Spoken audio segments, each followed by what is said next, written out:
तो UGC net का exam खत्म हो गया है, लेकिन असली कहानी तो अभी शुरू हुई है। चलिए, एग्जाम के बाद से रिजल्ट के दिन तक का जो सफर है ना, उसके हर एक कदम को आराम से समझते हैं। उस फीलिंग से शुरू करते हैं जो एग्जाम के बाद शायद हर कैंडिडेट को होती है, वो बेचैनी। सच में ऐसा लगता है जैसे महाभारत के किसी चक्रव्यूह में फंस गए हों, है ना?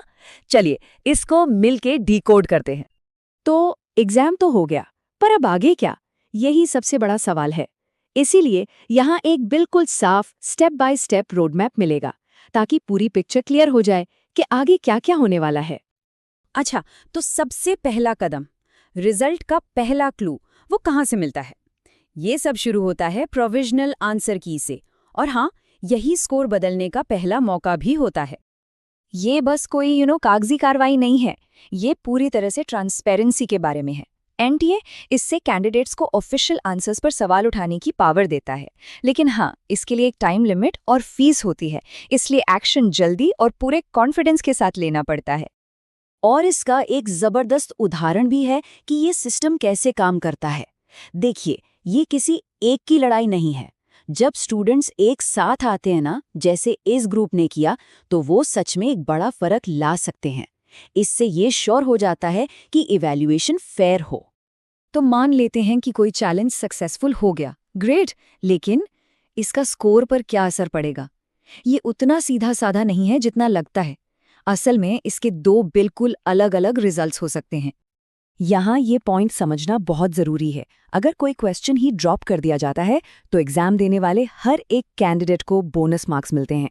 पर अगर सिर्फ आंसर की को करेक्ट किया जाता है, तो मार्क्स सिर्फ उनको मिलेंगे जिन्होंने नया सही जवाब चुना था। ये बहुत बड़ा डिफरेंस है, ध्यान रखने वाली बात है। आंसर की चैलेंज का फेज खत्म होने के बाद इंतजार का असली दौर शुरू होता है। वो पल जिसका सबको बेसब्री से इंतजार रहता है, फाइनल रिजल्ट। आखिर आएगा कब? ये रोड मैप पूरी कहानी बताता है, एग्जाम से लेकर आंसर की चैलेंज के उस छोटे से विंडो तक, और फिर आमतौर पर लगभग 3 से 4 हफ्ते बाद वो बड़ा दिन आता है। तो इस टाइमलाइन को देखें तो रिजल्ट जनवरी के एंड या फरवरी के स्टार्ट में एक्सपेक्ट किया जा सकता है।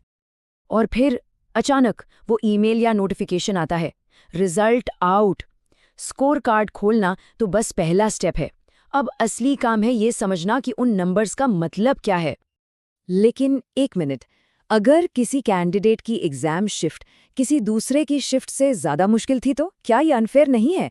तो एनटीए इस प्रॉब्लम को कैसे सॉल्व करता है ताकि सबके लिए प्लेइंग फील्ड लेवल का हो? इसका जवाब है एक फैंसी सा शब्द, नॉर्मलाइजेशन।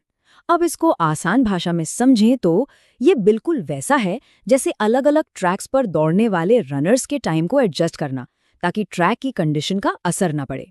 मतलब ये एक्चुअल स्कोर के बारे में उतना नहीं है जितना इस बारे में है कि उस पर्टिकुलर पेपर में बाकियों के कंपैरिजन में परफॉर्मेंस कैसा रहा। स्कोर कार्ड पर क्या क्या होता है? पर्सनल डिटेल्स तो होंगी ही, उसके अलावा पेपर 1 और 2 के मार्क्स, टोटल स्कोर और सबसे इम्पोर्टेंट परसेंटाइल स्कोर। ये परसेंटाइल बताता है कि कितने % कैंडिडेट से बेहतर परफॉर्म किया गया है। और आखिर में वो गोल्डन लाइन, क्वालिफिकेशन स्टेटस। तो स्कोर कार्ड पर क्वालिफाइड लिखा आ गया, वाह बहुत बढ़िया। लेकिन ये तो कहानी का सिर्फ एक हिस्सा है। असली सवाल तो ये है कि क्या कट ऑफ क्लियर हुआ? और यहाँ पर एक नंबर है जो सबसे ज्यादा मैटर करता है, 6%। जी हाँ, एग्जाम में अपीयर होने वाले टोटल कैंडिडेट्स में से सिर्फ टॉप 6% को ही असिस्टेंट प्रोफेसर के लिए एलिजिबल माना जाता है। सोच सकते हैं कंपटीशन कितना टफ है। और उस 6% के अंदर भी लेवल्स हैं। इस टेबल पर एक नज़र डालें। जूनियर रिसर्च फेलोशिप यानी जेआरएफ का कट ऑफ, जो पीएचडी रिसर्च के लिए फेलोशिप दिलाता है, वो हमेशा असिस्टेंट प्रोफेसर के कट ऑफ से काफ़ी ऊपर होता है। ये सच में क्रीम ऑफ द क्रॉप के लिए है। चलिए, सब कुछ हो गया, रिजल्ट आ गया, कट ऑफ भी क्लियर है। अब आगे ये क्वालिफिकेशन करियर के लिए आखिर कौन-कौन से दरवाजे खोलती है? यहाँ एक बहुत ही इंपॉर्टेंट डिफरेंस है जो सबको पता होना चाहिए। जेआरएफ अवार्ड एक टिकिंग क्लॉक की तरह है। पीएचडी शुरू करने के लिए 3 साल मिलते हैं। दूसरी तरफ असिस्टेंट प्रोफेसर की एलिजिबिलिटी वो लाइफ टाइम वैलिड है, एक ऐसी क्वालिफिकेशन जो कभी एक्सपायर नहीं होती। तो सपना चाहे अगली जनरेशन को पढ़ाने का हो, ग्राउंड ब्रेकिंग रिसर्च करने का हो, या फिर पब्लिक सेक्टर में कंट्रीब्यूट करने का हो, यूजीसी नेट क्वालिफाई करना उन सभी रास्तों को खोलने वाली मास्टर की है। तो हमने एग्जाम की अनसर्टेनिटी से लेकर रिजल्ट की क्लैरिटी तक का पूरा सफर देख लिया। अब जब ये पूरा प्रोसेस साफ है तो आखिरी सवाल ये बनता है, इस रिजल्ट से करियर का अगला चैप्टर कैसे लिखा जाएगा।